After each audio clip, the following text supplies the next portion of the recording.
And this month's Where Did the Road Go is sponsored by Super Inframan, Allison Cook, Eric Hervin, and Tim. Thank you so much for your incredible support. Transmission start. Welcome to Where Did the Road Go?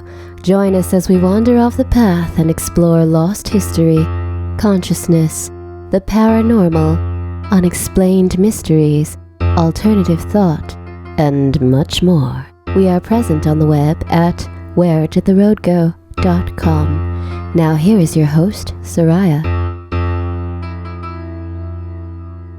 Welcome to this edition of Where Did the Road Go? And tonight, I have Joshua Cutchin. Hello. And I also have Red Pill Junkie. Feliz Año Nuevo. Feels like old times. It does. Oh no, I wish that it felt like old times. I wish that we could set the dial back about 5 years. That sounds great. But with everything you know now. Yeah, exactly. I'm for that. Yeah, an extra 5 years would be good. Yeah. Like, I feel like when I look back at things, I'm like, I made the best decisions I could have made given the knowledge I had, but man, if I knew what I knew now. Yeah, and, my one piece of advice for everybody right now that I'm trying to sort of evangelize on is that I think that that 2020 vibe is really the flavor of this decade. I don't think it's really going to get any better in any measurable way. So just prepare for that, and if it's not the case, then everything will be better. Well, sure. And if it is the case, then you'll be in a better position to deal with it. Expect the best, prepare for the worst. Exactly. The pessimist is never disappointed, right? So it's like if you're prepared, great. And if things are fine, then you have extra preparedness. Well, I think the phrase that is useful is anti-fragility. So positioning yourself to make the most of the situation no matter what happens. Right. Don't expect just because it's a new year, everything's going to be wonderful. Right. So we are going to do a Wandering the Road sort of episode here. And we're going to start with Josh talking about his rare paranormal experience. Yeah, so I sort of famously don't have them, and that's part of the reason I hadn't really talked to anybody about it, is because I was like, oh my gosh, something's happening. I don't want to talk about it because it'll stop happening, and then, of course, it stopped happening anyway on its own accord.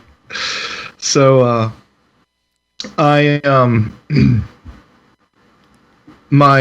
son's nursery shares a wall with our bedroom, and they would, oftentimes, I don't know, in the middle of the night every now and then, or as they're trying to get to bed, might rock and or sort of bang on the walls just because they're crazy 2-year-old kids. Right. And for the longest time, we'd hear it at random times throughout the night. And my wife and I didn't really think anything of it until at one point, this is probably mid-November, she looked at the monitor when it was happening, and both the boys were in bed, laying down. And we didn't really know what to make of it. We thought, well, we've only been in the house for, at that point, literally right at about a year. Maybe there's some sort of midwinter pipe issues or something else going on. Right. Never heard it in the living room, which this is loud enough that we should have. We'd hear them, but yeah. But it became pretty easy to differentiate between the two. Not really any sort of set number of knocks, or I wouldn't even say knocks. It was more like a deeper thud, like that, varying in number, but always pretty much the same beats per minute, so to speak. Right. So we had some family come in for Thanksgiving who stayed here, and they stayed in the guest room in the basement, and they didn't really hear anything. And it was the week after that, we sort of started to put it together that this was not our sons in the middle of the night doing it. And my wife started really noticing it ramping up sort of that November 30th through December 6th. And she would wake up around 2:30 to 3 in the morning and would stay awake until 4:30 and 5 and would hear it happen on and off during that time period. And would be, she's awake just looking at the baby monitor and both the boys are sound asleep. As she was sort of, because I had my wife make a list of a timeline, so to speak, and she realized that she was doing, she's like, oh, that's the week I started my new job. So there we have something on the liminality checklist. But what's interesting is she would, during these sort of long hours, she would sort of wander around the upper levels of the house to try and see if she could hear where it was coming from, maybe with some pipes or something, but I really couldn't locate it. She would, stand in the hallway, but it would sound like it was kind of between our rooms. But this was not a scurrying sound or an animal sound. It wasn't, not scratchy or anything along those lines. Right. So late the week of December 3rd or 4th, she woke up, same thing, started hearing the sounds, and she went to the top of the stairs here. And as the clock struck 3 a.m., it started knocking like crazy. She said it just sounded loud and fast, like this really urgent banging. Almost like somebody, she sort of compared it to somebody who's like trying to kick in trying to gently sort of, kick in a door with their foot. So, loud enough, on a front door or something, but just a real frantic sort of kicking sound. Loud and fast. So she went back to bed, and, we had obviously been talking about this on and off, and, where my mind went right away. Right. And I was kind of like, well, this is, kind of interesting, kind of nice. I remember doing some research for this upcoming project that I'm working on, and I was thumbing through an encyclopedia of ghosts and spirits, and I saw that there was a German house spirit that they would call a Butze, B-U-T-Z-E, if memory serves. And, I have enough German heritage in my background, and I'm like, okay, well, this is our house Butch, Butz rather. Interestingly enough, I found out later that the Butz is often also called, I believe, a Hutchin, which is an interesting little sinker there. Huh. If memory serves. Again, this was long ago that I looked that up, but anyway, so that night that she heard that really urgent banging, she went to bed. We talked about it. We set up an appointment for an exterminator to come in. That he found nothing, to an almost conspicuous degree. Like there's no signs of anything ever in any of our walls or attics or anything that he could see. Oh, that's good. None of her family had heard it when they were here. And about this time, we had been talking about it, and that's when I had the dream. And in this dream, I was not in this house. I was in my parents' house in North Carolina. And I was upstairs, and I'm standing upstairs, and it's like everybody else had gone downstairs. We had been with my family in this dream. Everybody had gone downstairs. And I was alone with an 8-foot-tall African man. And really imposing 8-foot-tall African man. And I remember in the dream, I was really frantic. I was like, oh my goodness, holy cow. Hi. This is our chance. I'm dreaming right now, and you're in my dream. What are you? What do you want? What is this? And this entity told me its name was Xibalba. Now, of course, I am familiar with what Xibalba is. It's a Mayan or Aztec underworld. Mm-hmm. Miguel? Mayan underworld. Sort of a kind of a nasty version of the underworld. Later, I was like, well, why would it call itself Xibalba? Because, I've seen this name in my research. Like, why would it say its name is? Of course, the spirit would never give me its actual name. That's what I realized later, because that's just what, that's, if you have its actual name, you have power over it. But Xibalba, for lack of a better term, told me that he wanted black licorice. And he showed me in my again, remember in the dream we're in my parents' place, parents' kitchen. They have an upstairs kitchen, and in the kitchen upstairs, there's actually a cupboard above the sink. And he showed me that's where the black licorice should be put. So I wake up the next day, because that night we had, heard it again. It was happening pretty much every single night. Wouldn't hear it until we got into our bedroom. And so I wake up the next day and I'm like, if I was reading about this story from one of my books and the person didn't put licorice up, I would think they were the biggest idiot in the world. But at the same time, I don't like black licorice at all. So we got way too much black licorice, put it above the sink where it was shown. And that night that we did that, there were no sounds. And I also found we had some missing light bulbs in one of the Christmas light strands that we put out. And there were some spare light bulbs in the middle of the floor. My wife just turned the alarm system on. It kind of freaked me out just now. No, but the next morning, so no sounds after we put the licorice out. And the next morning, there were some spare light bulbs that I needed for the Christmas tree lights. Now, I've since stopped doing it because it sounded like an expensive habit, constantly buying licorice, and nothing else has happened. But I think there's an interesting inflection point to all this that probably is what was going on. My wife said this happened. She noticed that she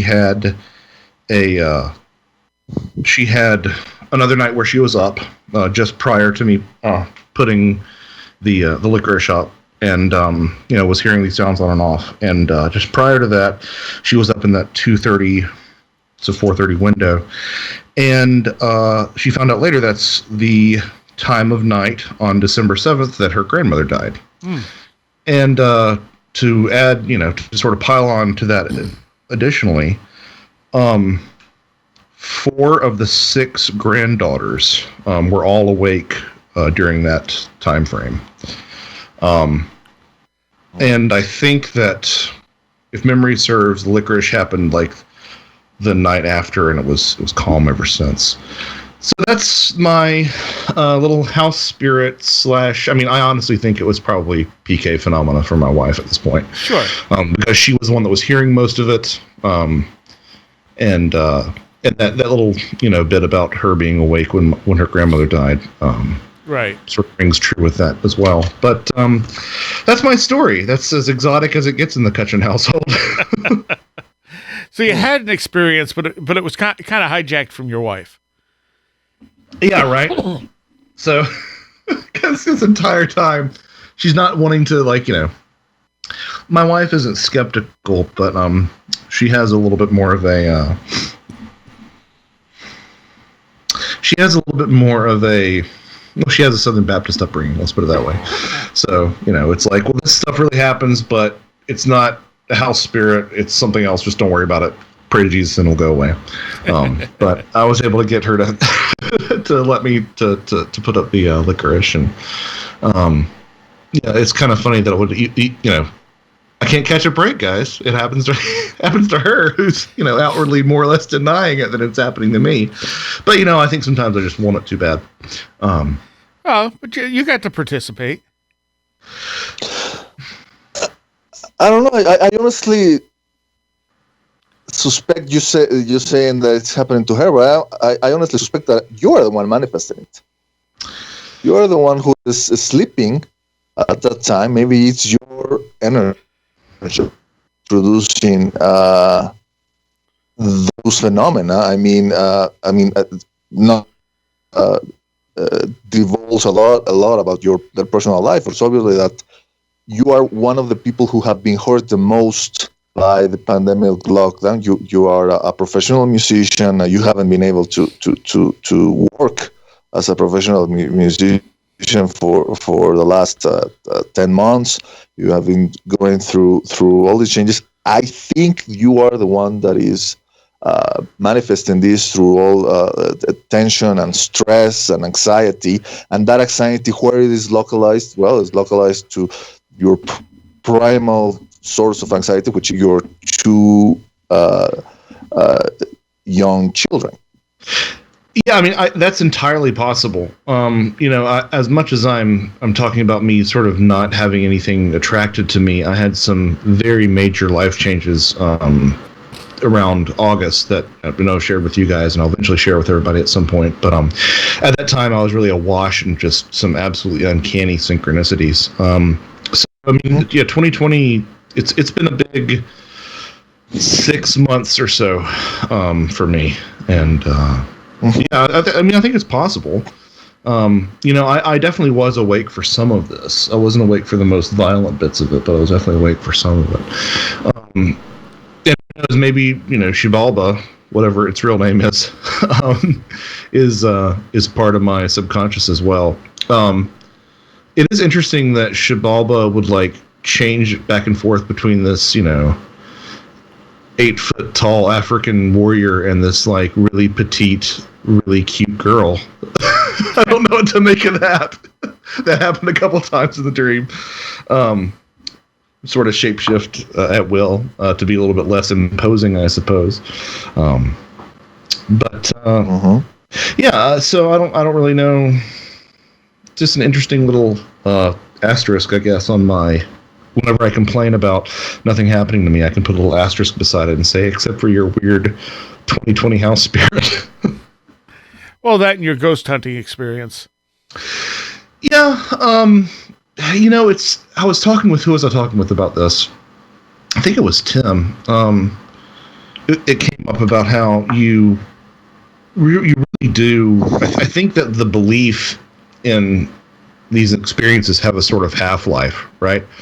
So right after it happens, you're like, that was absolutely wild. I don't know what to make of it, but I absolutely know what I saw. And then 6 months later, you're less sure. And then now where I am, I guess this was my experience at Waverly Hills was 2008. So, with 12 years of hindsight, it's kind of like, did that really happen? Yes. But yeah, I went back and listened to a storytelling open mic that my girlfriend at the time did later, and she described she described the situation just as I remembered it, with the door slamming open in my face and the strange light phenomena. And I was like, okay, well, yeah, I guess it wasn't just me. Yeah, I've had that happen quite a bit, where I look back on things and like, maybe I misinterpreted something somehow. Yeah, I think that maybe that sort of half-life metaphor is probably the most apt. And it makes you wonder how many, if you can sort of talk yourself out of really profound things, if you can talk yourself out of them being as astonishing as they were at the time, how many little things happen to you on a daily basis? Oh, yeah. Right off immediately, Yeah. Absolutely. What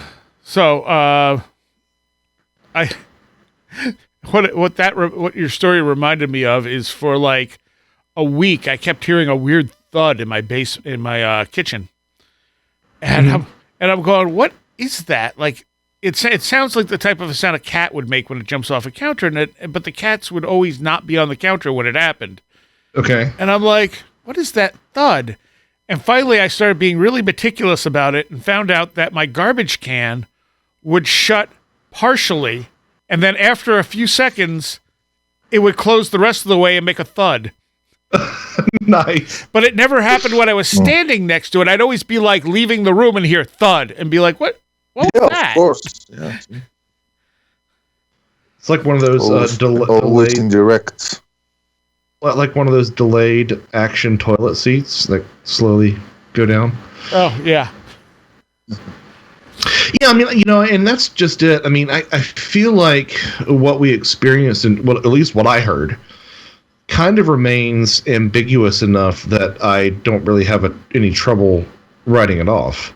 Because for all I know, it was a house sound that we're just not used to. But I do think that I don't think I've heard it, but maybe once since I made the licorice offering.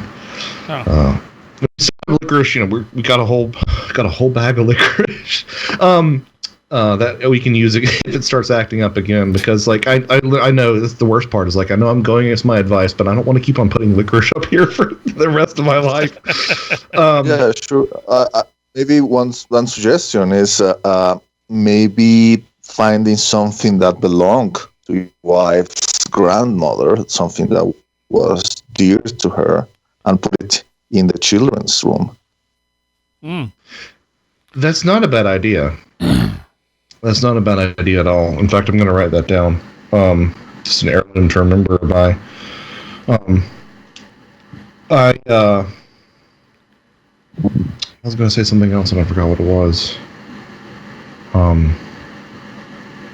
But yeah, just the timing of everything was really interesting. Maybe you mentioning it was partially me. Maybe it was me and her going through whatever she was doing as well.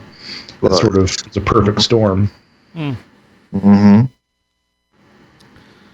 think one of the potentially weird things I've had happened was the pump in my luckily unimportant basement, because there's two basements in the house. One's a finished basement that they intentionally put a drain into so it brings water around the foundation and then pumps it out, but it really wasn't the way they should have done it. And so there's nothing of value in that basement, but it still, can't have water in it because that's bad. So I had this really good pump hooked up, and we had to fix the float device on it, and we did that. And a couple days later, I went to get some of the junk that had been floating around down there forever. I said I should really clean some of this stuff up, and I grabbed a garbage bag, and I went to go downstairs, and there was 2 feet of water in my basement. And I'm like, oh, come on. What's wrong with the pump? And so I start looking at the pump from a distance, and I'm like, where's the plug? Oh, the plug fell out. Now it plugs into the ceiling, so I'm thinking, okay, it's the way it's set up. The floater is a separate unit that you plug the pump into, so it's a big thing that plugs into the wall. So I'm like, okay, it must not have been tight, must have fallen into the water. Great. So I had to wade through 2 feet of water, and then turn the dirty, icky, cold water, and then turn the pump on. And that pumped out the basement, and I took the thing, and I picked up the plug. And the thing about the plug is it looked like somebody wrenched it to the side. Like all the things were bent completely to the side. So it didn't look like it just fell down like it should have. It looks like something wrenched it to like the left, and then it fell out. Mm-hmm. And we were looking at it today when we replaced it with a new floater, and the guy who's helping me is looking at it going, I have no idea how that would happen.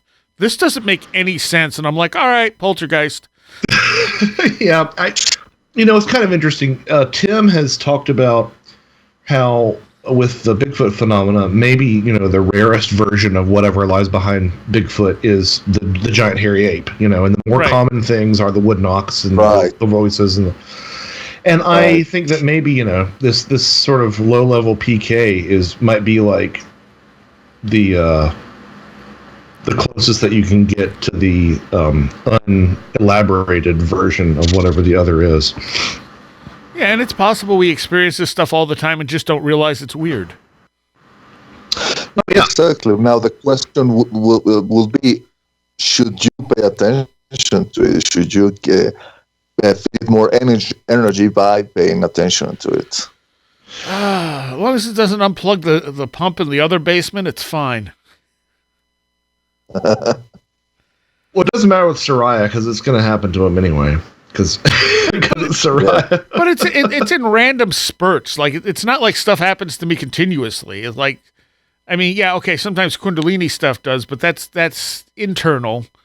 But like as far as like poltergeist stuff, that's fairly rare.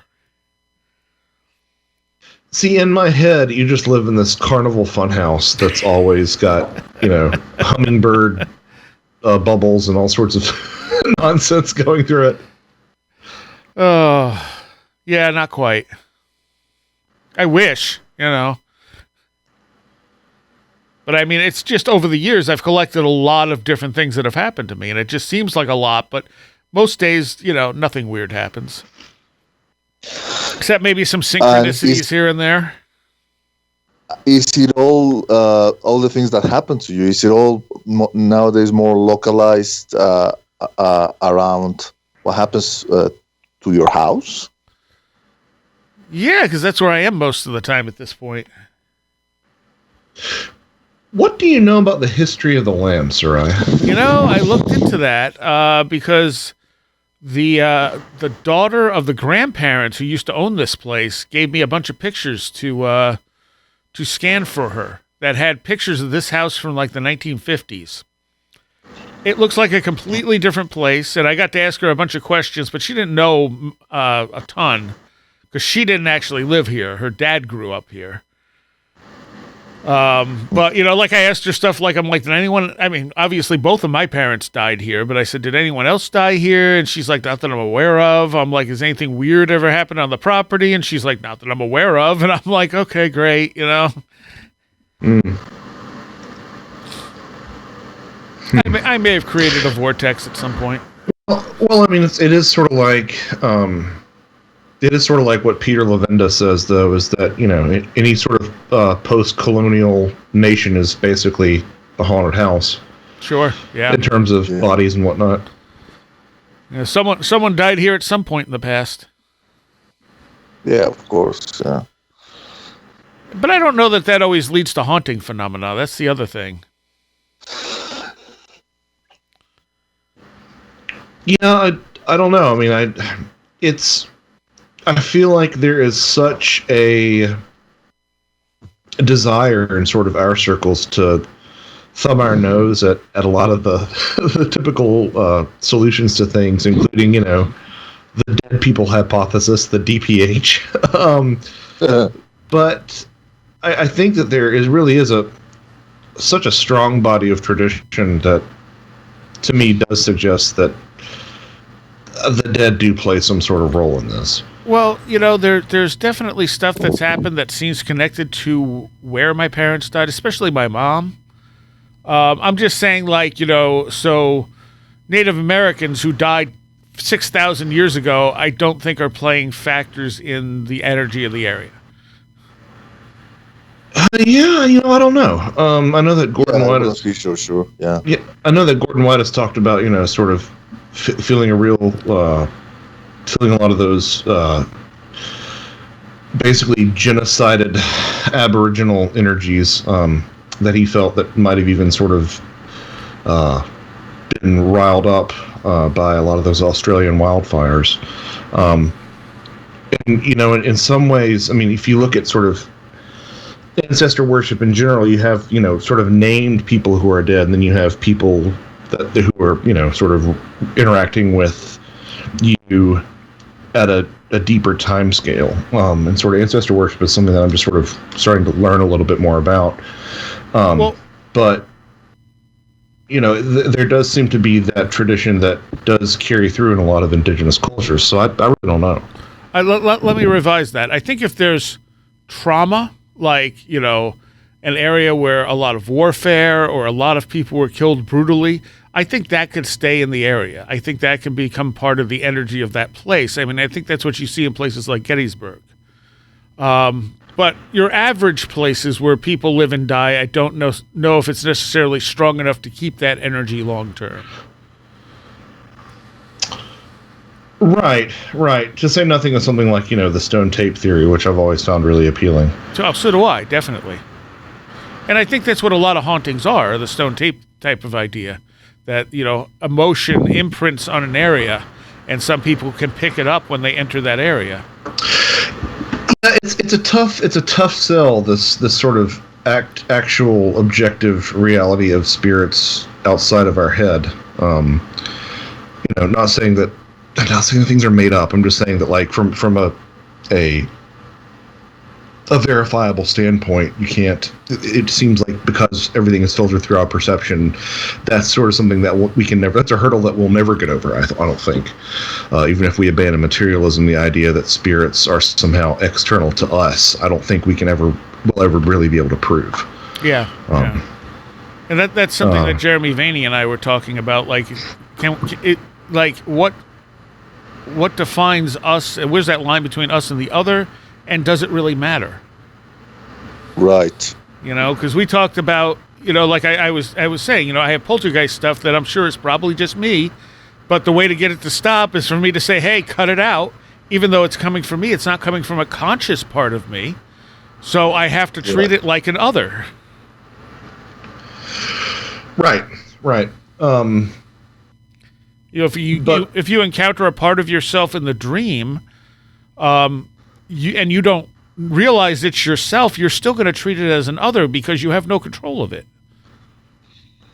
But if we are all sort of sharing some sort of universal soul, then aren't we kind of splitting hairs a little bit? Yes, exactly. Yeah. In the end, we're all part of the same thing. Right. And if everything has some level of consciousness to it. Right, and only through ecstatic, very brief moments of insight, people recognize the oneness in all. That's the samadhi experience that Dr. Edgar Mitchell had on its way back from the moon. But right, but people, usually don't live in that headspace all the time. Imagine if you were, would you be able to function? Well, that, and I don't think that's our goal. I mean, I don't think we would be separated apart just to find the understanding that we're one. I think it's sort of a more than, something. We're trying to create something more than the sum of its parts. Understanding that we're one is good, but it's not the end game. Well, maybe it's part of the fun, It's you find a bunch of the pieces of a puzzle, and the whole purpose of the puzzle is just to put it all together. Sure. But people do it because some people find it fun.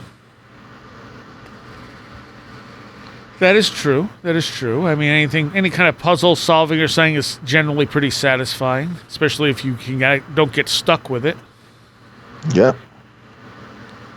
I mean, that's the fun in playing, any kind of video game with puzzles to it. It's like you want them to be challenging but not impossible. Yeah, exactly. So this is going back to the whole idea of Alan Watts saying that we are just God playing a video game and putting it on such a difficulty set that it's to make it interesting and challenging, And the purpose of the game is yes, we are God. We just chose to forget. Just right. to make it fun. Sure. And that is entirely possible. Yeah. Well, at least it's an interesting metaphor. It could be used as a tool. It's a psychological tool. So what was this thing you were looking into, Red Pill? Oh, me? Well, I've been trying to, I know that you, like you said, or maybe we were saying this at the beginning before we started recording, but that just because we are changing the number of the calendar doesn't mean that things are going to get automatically better. But there is a thing about trying to set one's New Year's resolution. And one of mine is to try to write more articles because I realized that in 2020, the level of articles that I wrote for the Daily Grail dropped dramatically. And maybe one of the reasons is because I also stopped writing for a different platform, but let's not delve into that. Anyway, one of the things that I wanted to research is about the work of journalist Angela Joyner, who unfortunately passed away, I think it was in early January or late December. She passed away just days after her husband due to COVID-19, which obviously is very unfortunate. Yeah. And I wanted to write, I'm still planning to write an article about her, about trying to show like the contrast in the response that she got when she broke the famous Stephenville Lights case of 2008. And it was like a small story from a local newspaper that suddenly became international sensation. I don't remember this case. Well, I mean, I think that one excellent source to learn about the case will be the interview that our friend Tim Binal conducted with Angela in 2010. He deliberately waited 2 years because he wanted to get like things in a better light, more perspective, instead of like just getting the story as it was unfolding, right? So there you get to hear how Angela, who was a reporter for, I don't remember the name of the newspaper, I don't have my notes here. She learned about these very credible witnesses in her community of Stephenville, Texas, that saw UFOs in the sky, was something very, very impressive. And she found it so interesting because of that, because of the credibility of the witnesses. So she wrote that, and for some reason, the story became very big and picked up by mainstream media, by the I think it was picked up by AP, and then other outlets, wrote about it. And another reason why the story became big is because at the time she spoke to the authorities from a nearby Air Force base, who said at the time that they didn't have any aircraft flying in the area when these sites happened. But later they retracted and they said no, they had a group of F-16 planes flying at the time, and they also the FAA radar reported that there was something in the vicinity of Stephenville flying, around that time, so giving some validity to it. And also, apparently, according to the story, this object was going in the direction of George W. Bush ranch in Texas. He wasn't there at the time, but this is restricted airspace. So it was something that was kind of interesting. Anyway, one of the reasons that I began to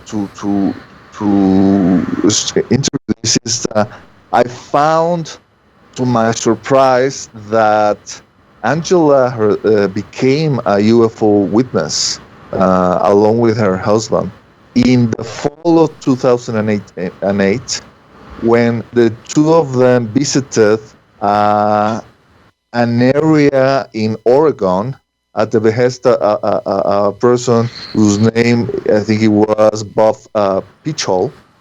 I think is spelled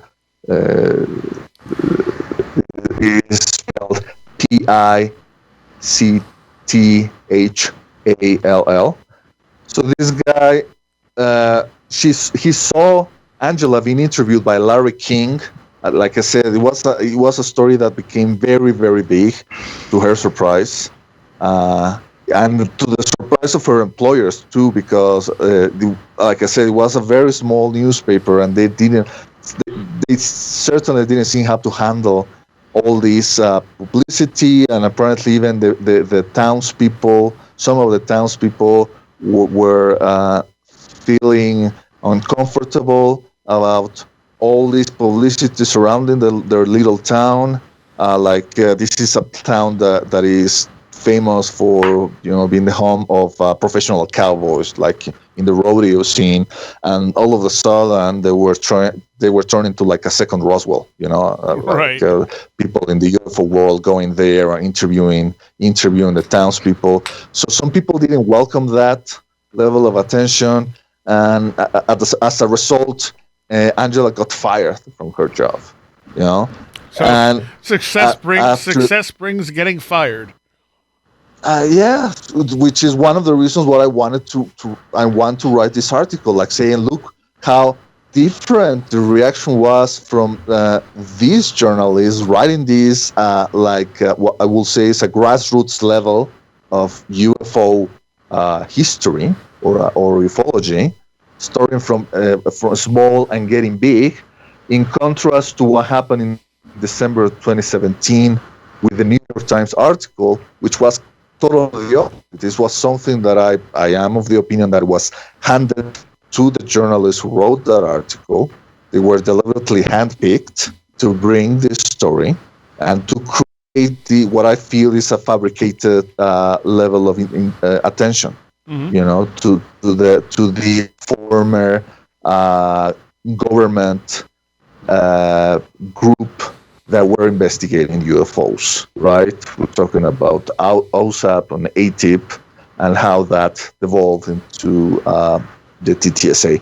So I want to write that, but at the same time, I'm finding how Angela became involved in this weird-ass story of people experiencing what can only be said as paranormal things in the Oregon forest that are very, very reminiscent of all the stories that we've heard coming out of the Skinwalker Ranch in Utah, and also reminded me of an experience that Adam Davies, this guy, he's a cryptozoologist, is very well respected in the cryptozoology community.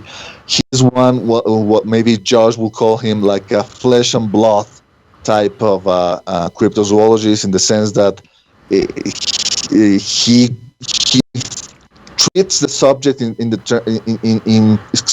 purely grounded biological terms. Like, he goes to Malaysia in search of the orang pendek. She goes to the Congo Basin in search of Mokele and Bembe. And he goes like he's going after real animals that haven't been yet officially discovered by science. But at the same time, in 2014, he went to this place in southern Oregon with a bunch of people, and he gets involved in this weird, incredible story about like a portal opening in front of them, from which two goblin-like creatures that were like stalking them emerged.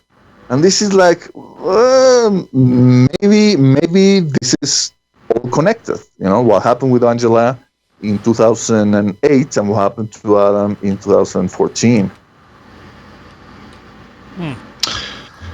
Yeah, I think that's a pretty reasonable assessment of Davies' stance. Which is why, like, if anybody wants to go back and listen to it, that Banal of America interview that he did, yes, is really one of the most confronting bits of paranormal podcasting I've ever heard. Yes, because he did not want this portal nonsense foisted upon him. Yes, but it sort of got out in the community that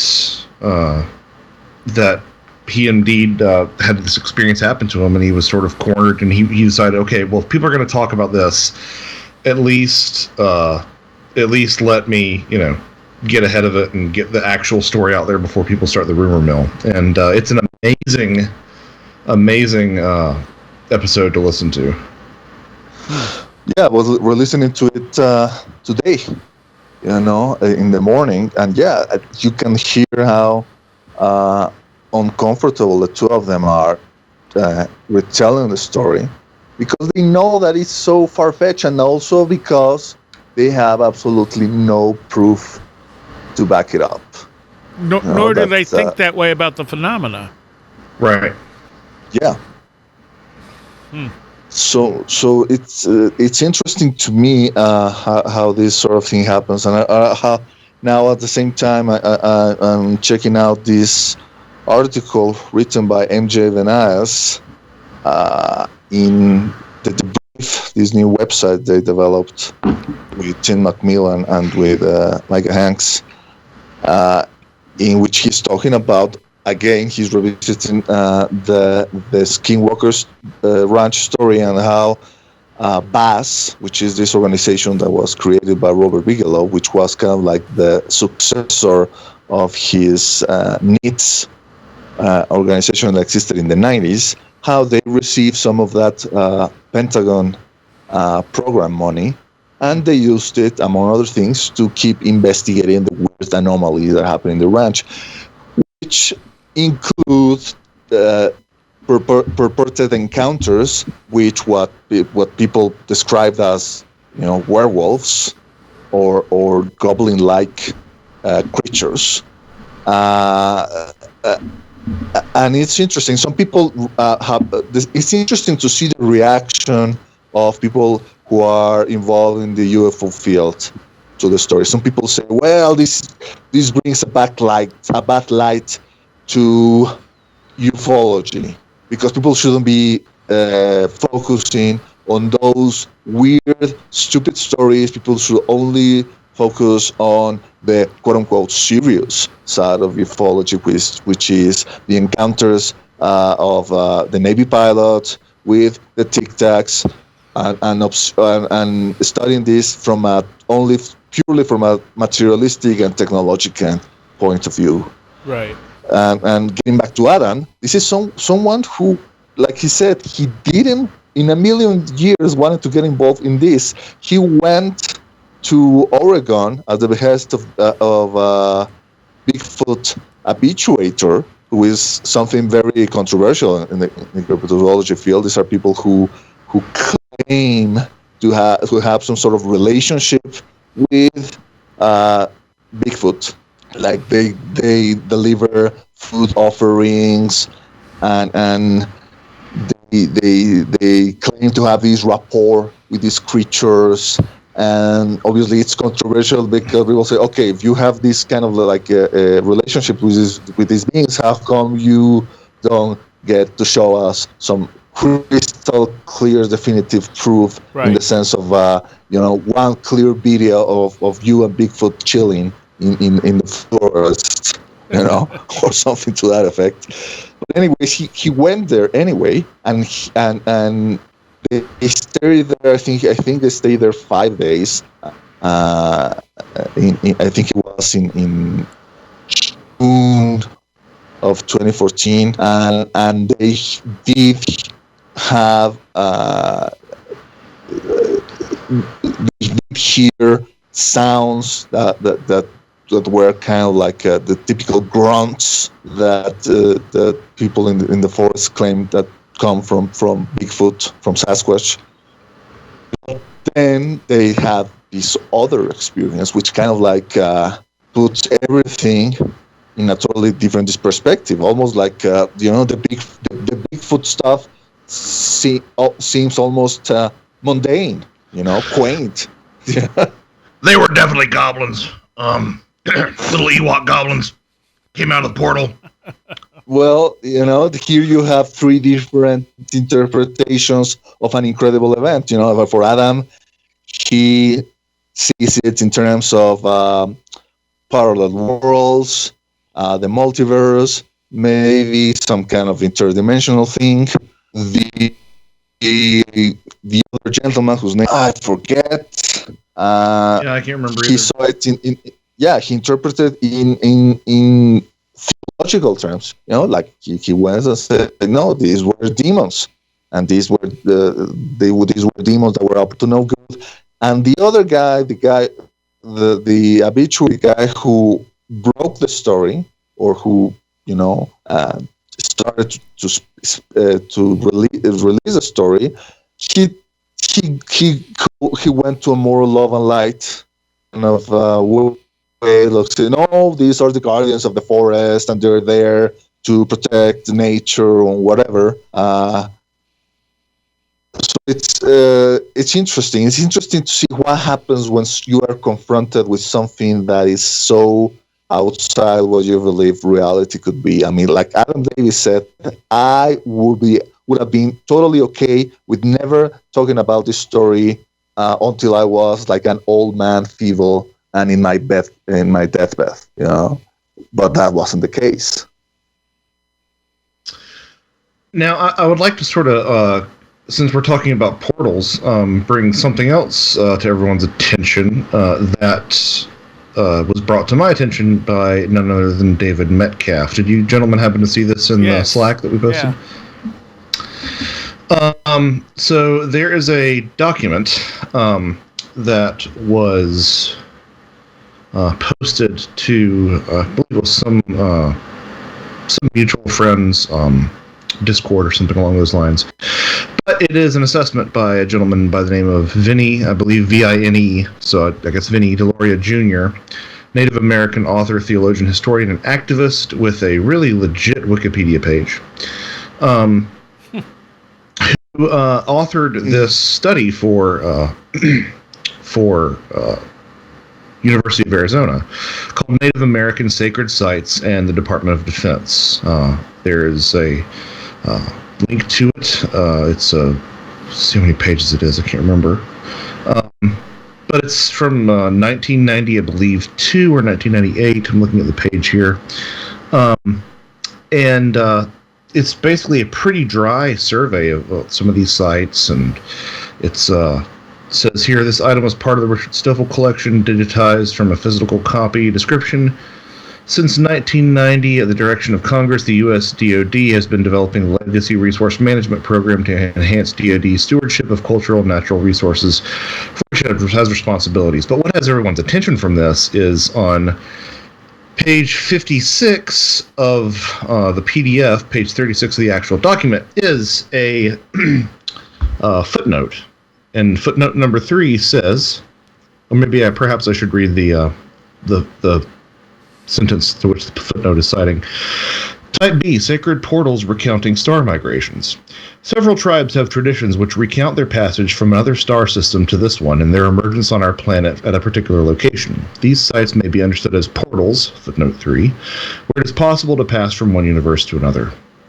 With the advent of chaos theory and the elaboration of knowledge of the potential of black holes in the space-time fabric of the universe, these traditions now take on added significance. So that's an interesting thing enough to have in this document. But footnote 3 actually reads, the admission that space-time portals exist and that spiritual people can use them to move from one physical universe to another has been a very recent development, preceding this study only by a few years.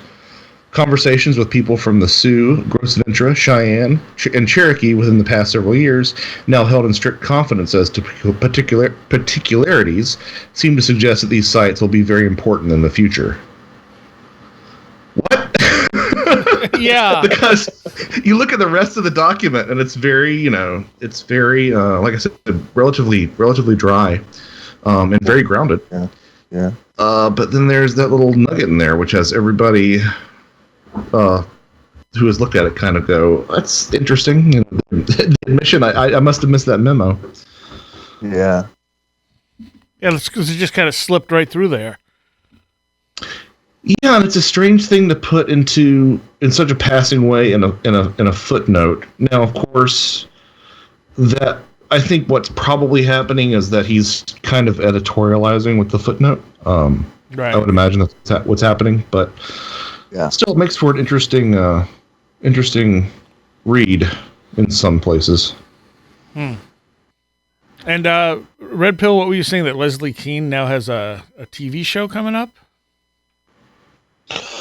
Yeah, she has a new series on Netflix based on her book Surviving Death. And I just checked out the first episode. It is interesting. It is well produced.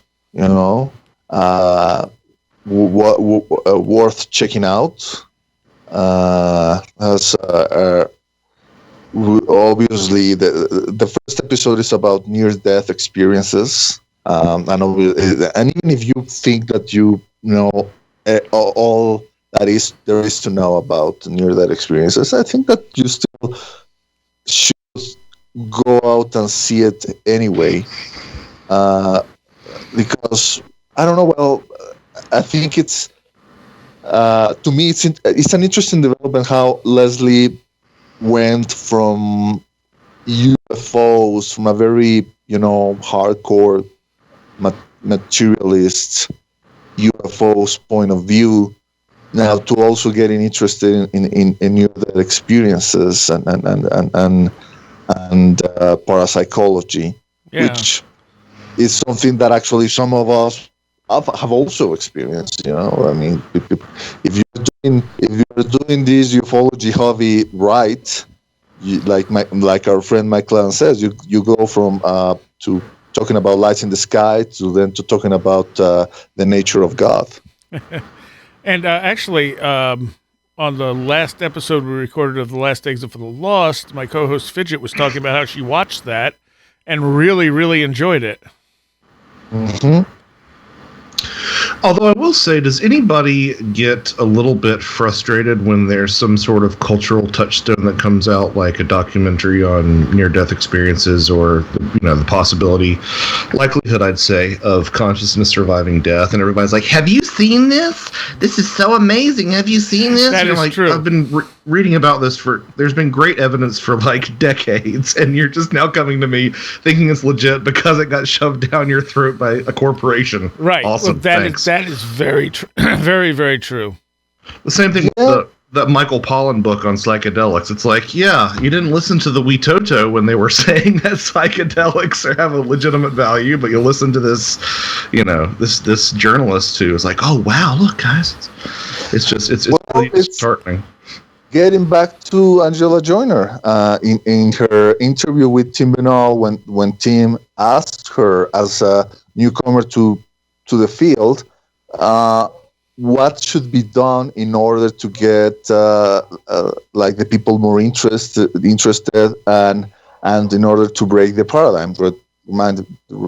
Let's remember that this interview was recorded in 2010, when the stigma of UFOs was still very high. And to my surprise, Angela, who was a newspaper reporter, suggested that one avenue was through television. And her logic is that there are more people. Not a lot of people read newspapers, but everybody has a TV on their living room, and it's difficult not. It's hard not to agree with that rationale. That's saying, at the end of the day, how many people actually went and read the December 2017 New York Times article? But conversely, how many people will see James Fox's new documentary, The Phenomenon? And he's getting to this idea that, I haven't seen The Phenomenon. Like Josh said, it's kind of bothersome to watch something for which you are not expecting to see anything new. But at the same time, one has to remember that these are documentaries that are intended to a larger audience, people who are still not even in the ufology 101 level of the conversation, and conversely, with Survive and Death, not people who are who haven't read Life After Life by Raymond Moody and all the books that Elizabeth Kubler-Ross and all that. So someone has to do like the Reader's Digest version.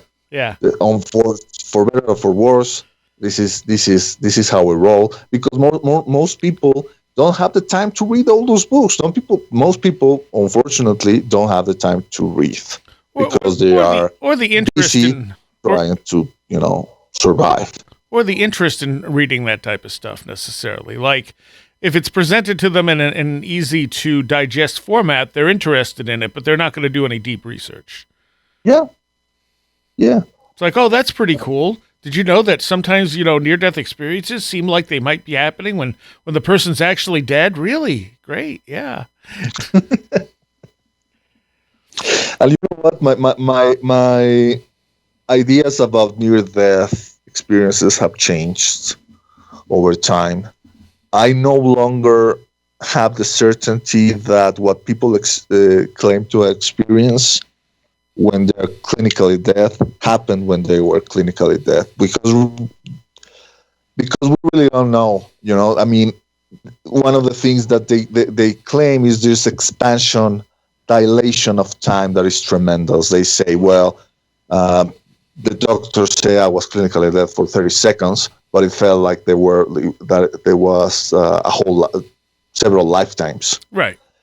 So you really don't know that maybe at the moment in which the heart went beep, maybe at that microsecond, that's when the mind of those people go through the whole tunnel of light, the being of light, whatever. Yeah, the tunnel of light is not a common thing, despite what most people think. Sure. Obviously, it varies. And in one of the experiences that is mentioned in the Netflix documentary is this guy, Luis Hernandez. It was very interesting because his experiences was very psychedelic. It was like, I don't know if this guy was describing, it sounded more like he was describing a DMT psychedelic trip than a near-death experience. As he said how he felt that he was communing with color and that he became color, and everything was color. And as a result of that, he began painting these very trippy, these very psychedelic kind of like abstract paintings that to me were very interesting. But what I wanted to say is that right now, like I said, I really don't know if we can still use that argument that, these people were brain dead and yet they were claiming to have these experiences while they were brain dead. I put question into that, but the idea of the veridical near-death experiences, that people who claim to have witnessed what was happening in the intensive care unit while the doctors were trying to revive them. That is something that is for me more important, yes, or as more substantial evidence, yes, to the idea that consciousness is definitely separate from the human brain. To your point, Miguel, that we can't be entirely sure that they are experiencing these things while clinically dead. I think that sort of speaks to the original conversation that we were having about whether or not spirits exist wholly separate from ourselves. I don't know if there's ever going to be a way to prove that. And in fact, I really don't know if there's ever really going to be a way to prove the existence of the afterlife in general. I mean, if you've got stories, like ghost stories that are dealing with stuff like stone tapes or trauma that Seriah was saying, those don't indicate the survival of consciousness. The closest thing you would get would be something like the Greenbrier Ghost case. But even that, I think, could be an external projection of someone. I don't know that case. The Greenbrier Ghost case was a murder that happened in the late 1800s in West Virginia. And basically, long story short, this girl by the name of Zona Heaster married a serial marrier murderer, and he actually killed her shortly after their marriage, and she appeared to her mother.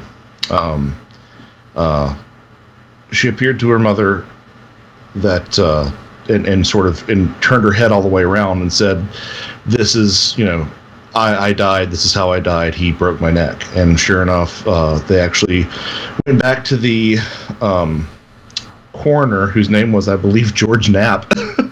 Humorously enough, I can't remember if he was the one who because she was buried. The body wasn't examined at all. She was buried. She appears to her mother with her neck broken. Says, "This is how I died." The lady, she is exhumed. Zona was exhumed, and sure enough, she was killed by strangulation. Yeah. And the guy actually went to jail for it. It's a famous case in terms of like being one of the few court cases where the testimony of the ghost actually played a role. But again, is that her? But again, spirit? that could be the mom's psi, Yeah, exactly. That's what I was going to say. I mean, if the universe is made of information, Psi isn't that weird. Knowing stuff that we shouldn't know is not that weird. We're just not attuned to it. Right. Yeah. But it also doesn't mean it couldn't just have been her spirit going, hey, this guy killed me. Well, and if we are, I mean, I like to present alternate interpretations of this stuff, but it doesn't mean that the simplest answer isn't actually the answer. right. And I guess what I was thinking too is, if we're going to say that it wasn't her spirit and that it could have been her psi phenomena, you kind of walk yourself back into like, well, do I even exist? You walk yourself back into larger philosophical questions than, just taking it on face value, I suppose. And Red Pill, what you were saying about near-death experiences is something I've been saying for a while, where I feel like the most important part of those experiences is the stuff we can actually verify, which is the stuff that the people are seeing and describing while being brain dead, because that we can actually back up and say, oh, that's actually what happened. There's no way they should know that under normal circumstances. Yeah. And getting back to Josh's idea, okay, maybe these people, these patients, they wake up from their coma or from their time when they were clinically dead. They recover, and maybe they psychically pick up the information from the brains of the nurses and the hospital doctors. Sure. And they manage to create this scenario in which this information is given. But that in itself sounds even more far-fetched than saying, oh, they were actually hovering. Their consciousness was actually hovering over the ICU while the doctor was trying to bring them back. That and things like precognition or retrocognition or mind reading or so isn't detailed like near-death experiences are detailed. Right. Although there was this episode, well, one of the stories mentioned in this first episode of the series is of a woman who was pregnant, and she had this horrible premonition for months that she was going to die while delivering her child. And everybody, including her husband, saying, no, you're just nervous, you don't have nothing to worry about.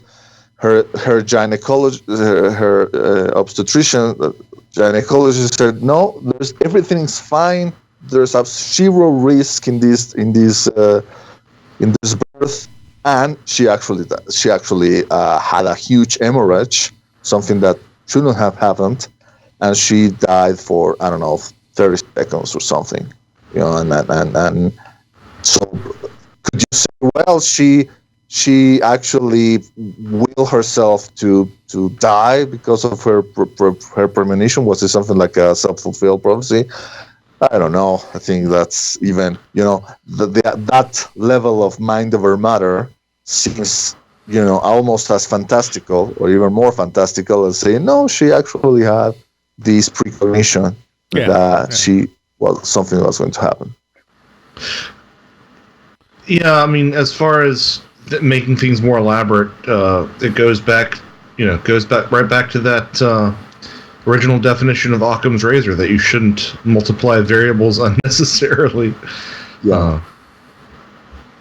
But I mean, sometimes the simplest answer isn't the right answer. Yeah. It may seem like A, but it's really, it's really much more complicated. And I think a lot of the paranormal, that's exactly the thing. I mean, we have our sort of cultural interpretations of this stuff, but there's so much more going on that we're ignoring. Yeah. I mean, look, and when you look at like reincarnational research, I mean, you kind of gotta not really take too much seriousness with the stuff that's recovered through hypnosis, but you have children who spontaneously remember past lives and have information they shouldn't have. Now, are they psychically picking that up from something? Or are they relaying something that was truly connected to them, that they actually had this other life? Yeah, exactly. I mean, either way, we're talking about a seemingly non-material form of transmission of information. Right. That really puts into question materialist viewpoints. I listened, some weeks ago to this long interview that Dr. Diana Walsh did with Lex Friedman, this is a guy, he's a Russian-born. He's very much involved with artificial intelligence, so he is very much into cybernetics.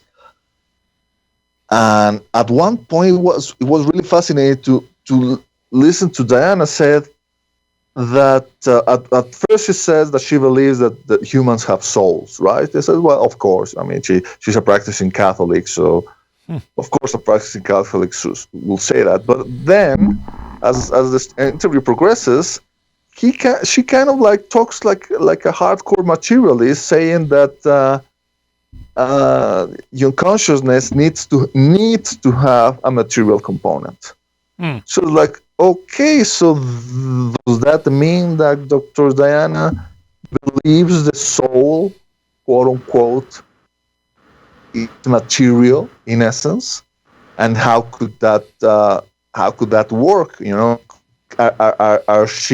is she subscribing to the hypothesis that was proposed by Jeffrey Kripal in the book The Supernatural, that the soul may have some kind of like plasma component, you know, and the implications that has with regards to the UFO phenomenon.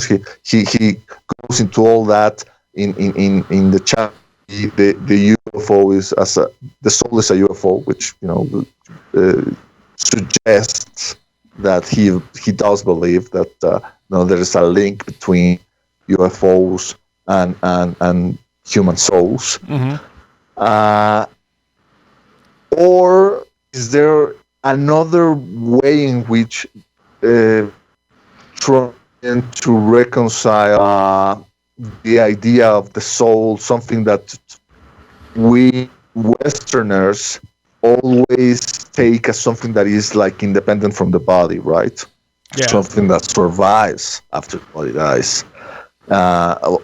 Is there another way around it? I don't know. I mean, I remember how much enamored I became with the work of Grant Morrison, this guy who's a comic book writer, and he wrote this wonderful series, The Invisibles, which is, aside from being a great story, it's almost like a giant magical spell that the guy, put on popular culture. And there's one part of in the story where one of the characters says, the soul is not inside the body is inside the soul, which I always thought, that's so great, giving it that twist, the idea that the soul is actually larger and more complex than the human body, and the human body may be in fact just one, aspect of the soul, almost like like a flesh shadow of the soul. I think that's accurate, actually. I think there's a lot of parts to us that we're not even aware of on top of that. Well, I mean, that bears itself out in some spiritual traditions that talk about multiple souls. There's like your body is viewed as a almost separate flesh soul versus your spiritual soul versus, I think the Egyptians had like 8 different discrete components to the soul. Right. What is it? Who is it? I can't remember who it was. It was on the Anon Archives fundraiser, but they were doing a presentation and they said that. I'm sorry. No, sorry.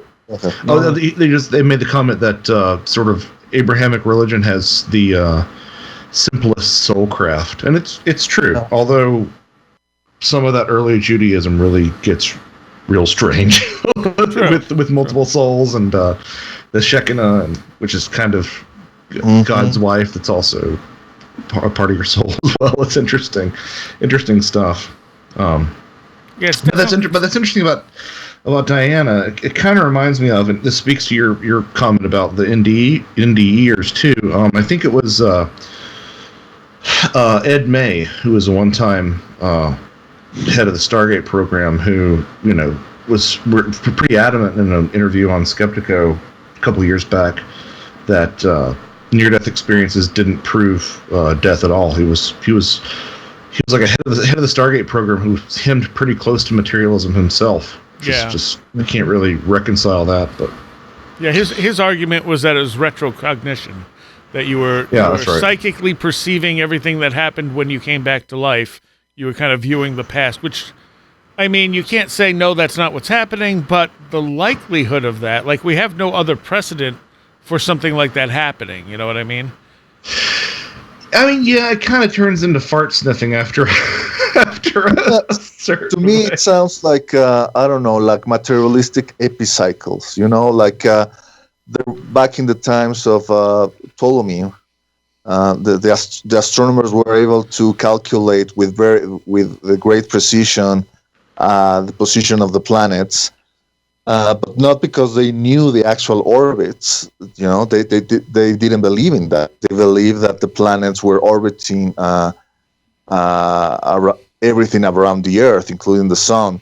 So Right. they went around that by coming with the idea of epicycles. These were like these glass spheres in which the planets were inscribed to, and that's how they could understand these precessions in the movement of the planets as they were seen from Earth.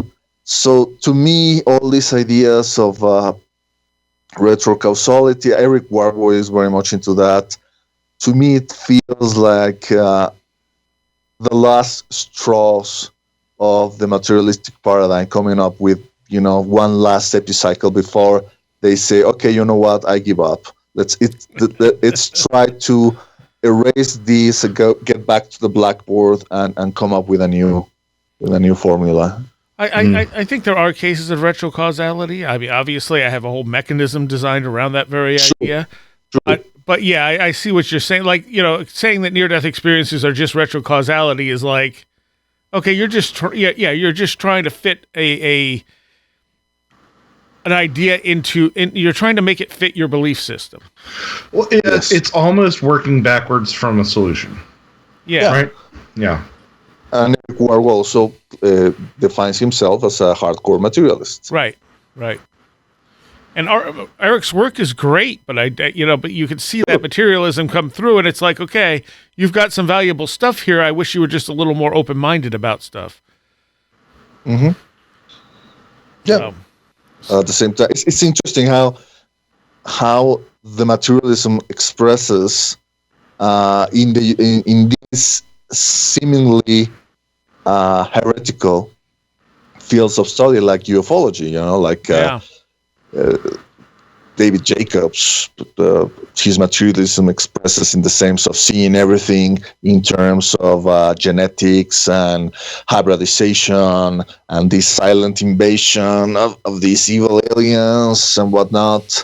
Yep. So it's like, well, I wish someone would be able to come to you or come to me and say, here are your biases that you are kind of blind to, and just mention it to you just to keep them in check. Well, that and the human-centric sort of view of aliens coming here, that their behaviors would be the same as ours, that they'd have basically similar stuff to us, their motives, their emotions, all that would be basically the same. Yes. I mean, I think that's one of the things that says these things are not alien, because our experiences with them is that they're too similar to us. Right.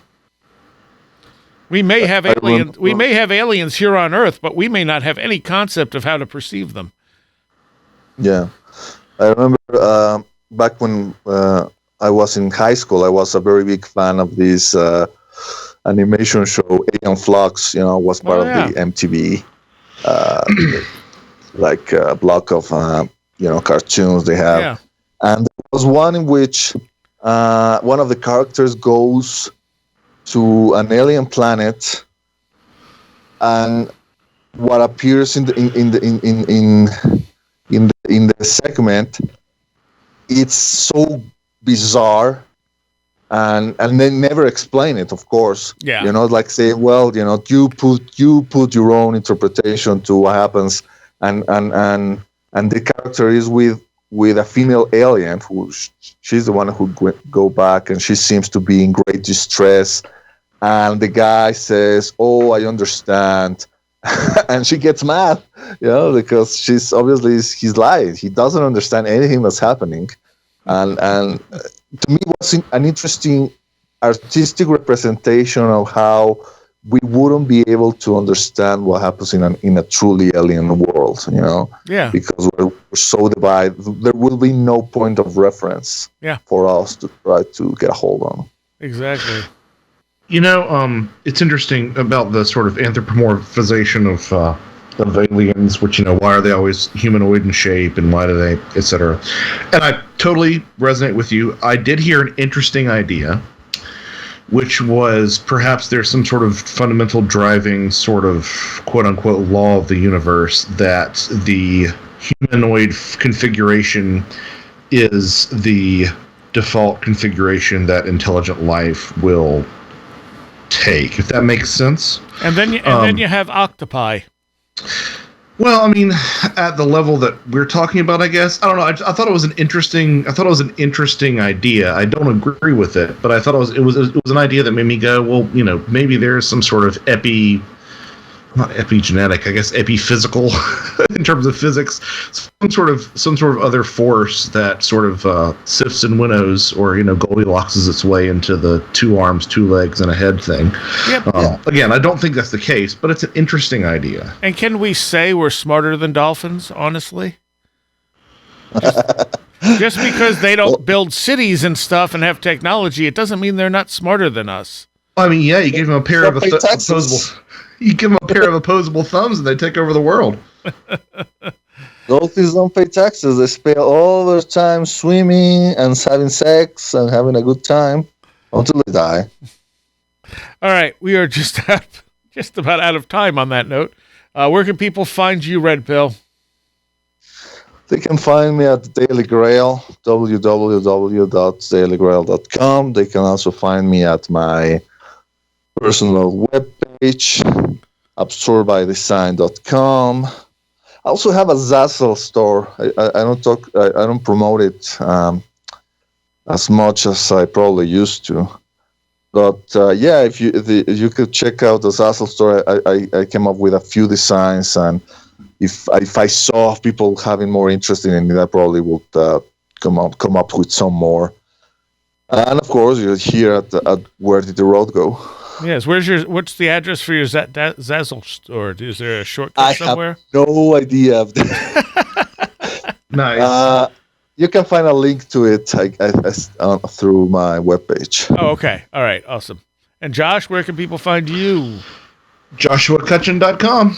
Ooh, that's nice and easy. Yeah, it's a lot easier than the Zazzle BS. All right. Thank you both. Welcome. You're welcome. I want to take a moment to thank all of my patrons. Without you, this show would not be possible. And I want to give an extra special shout out to those of you pledging $10 or more.